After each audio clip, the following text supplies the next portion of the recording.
বন্ধুরা, শীতের গাঁদা গাছ যদি এখন থেকে আমরা শুরু করে দিই তাহলে কিন্তু আগামীতে শীতে গিয়ে আমরা কিন্তু সেই গাছগুলি নিয়ে গ্রোথ নিয়ে আর চিন্তা করতে হবে না।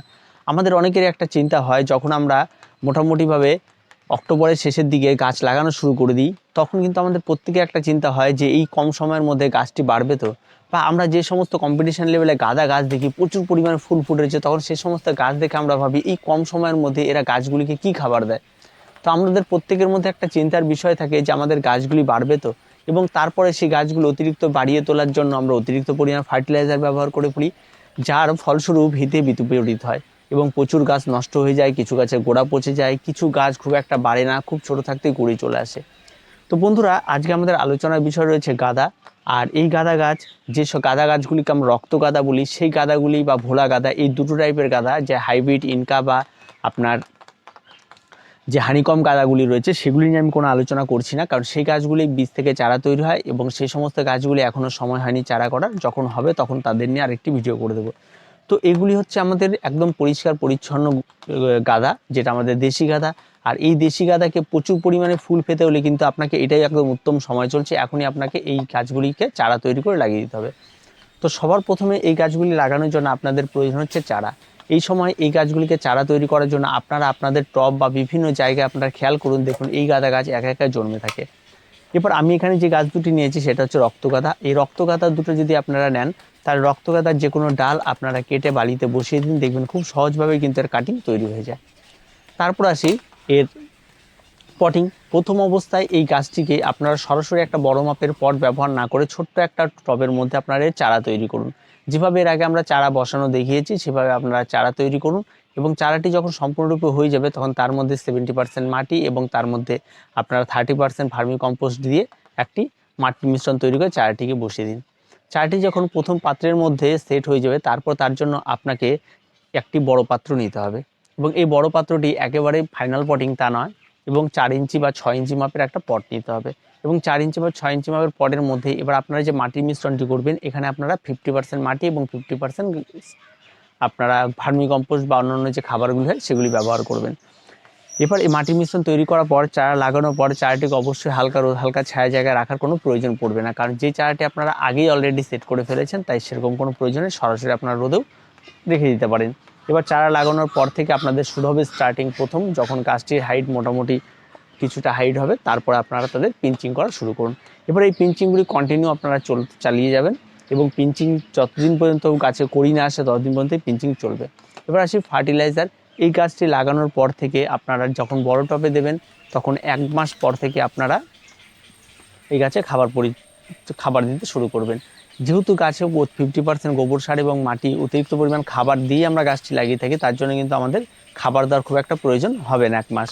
এবার 1 মাস পর থেকে আমরা কি খাবার দেবো? 1 মাস পর থেকে আপনি যদি মনে করেন রাসায়নিক খাবার দেবেন, কারণ দেখবেন গাঁদা গাছ যেখানে চাষ হচ্ছে একদম বিঘাকে বিঘা জমিতে প্রচুর পরিমাণে রাসায়নিক সার ব্যবহার করা হচ্ছে। আপনি যদি মনে করেন এখানে রাসায়নিক সার ব্যবহার করতেন, তাহলে অবশ্যই রাসায়নিক সার আপনারা ব্যবহার করতে পারেন।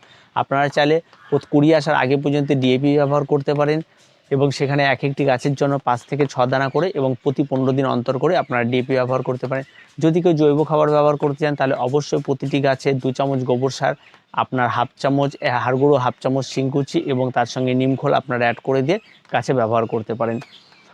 এবার গাছের জল, এবং এই গাঁদা গাছে অতিরিক্ত জল একেবারেই দেবেন না, কিন্তু গাছের জল ধরে রাখার ক্ষমতা বা অতিরিক্ত জলেও গাছ বেঁচে থাকার ক্ষমতা কিন্তু অত্যন্ত পরিমাণে রয়েছে গাঁদা গাছে, সহজে কিন্তু গাঁদা গাছ নষ্ট হয় না। তো তার জন্য তবুও আপনারা চেষ্টা করুন সীমিত পরিমাণ জল দেওয়া। আর এই সমস্ত গাছের জন্য কোনো খোলা আকাশের প্রয়োজন, মানে শেডের প্রয়োজন হয় না, খোলা আকাশের নিচে এরা সুন্দরভাবে বেড়ে ওঠে। আর সানলাইট যত পরিমাণ আপনারা ছাদে সানলাইট লাগে, সারাদিনে সানলাইট সম্পূর্ণ ফুল সানলাইট এই গাছটিকে রেখে দিন, দেখবেন খুব সুন্দরভাবে গ্রোথ করবে, কোনো রকম শেডের প্রয়োজন নেই। আর অতিরিক্ত জল যদি কখনো জমে যায় তাহলে অবশ্যই তাকে একটু জলটিকে বের করে দেবেন। এই তার পরিচর্যা, খুব সহজ একটা পরিচর্যার। তারপরে আপনাদের আসি, এই গাছটিকে এই পটের মধ্যে আপনারা 2 মাস রেখে দেবেন, মানে ঠিক এই সাইজের পটের মধ্যে আপনারা 2 মাস রেখে দেবেন।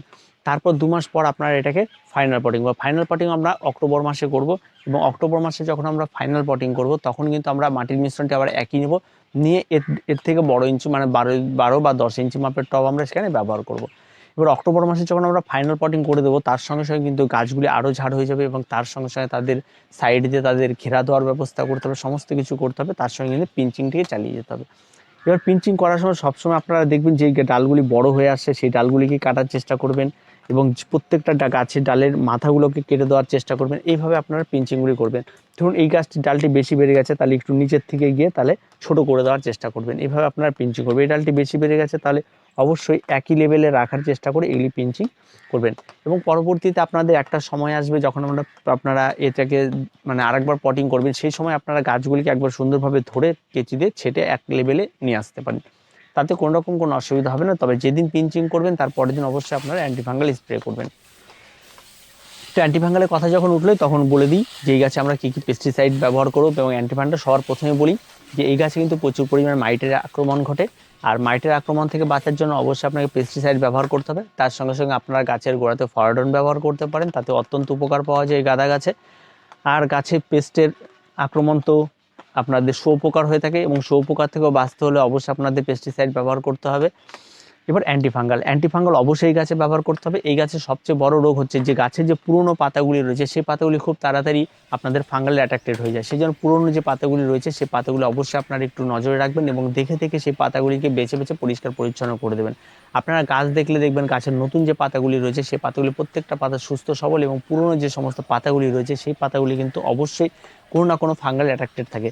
তো অবশ্যই গাছে অ্যান্টিফাঙ্গাল স্প্রে করবেন। আর যখন ঘন বৃষ্টি হবে, বৃষ্টির পরে কিন্তু অবশ্যই অ্যান্টিফাঙ্গাল স্প্রে করতে হবে।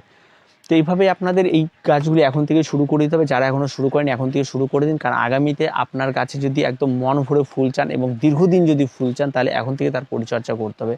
কারণ এই গাছগুলিতে কিন্তু ফুল কিন্তু আপনার আগামী মার্চ মাস পর্যন্ত পাবেন। গাছগুলি একবার ফুল দিয়ে নষ্ট হয়ে যাবে না।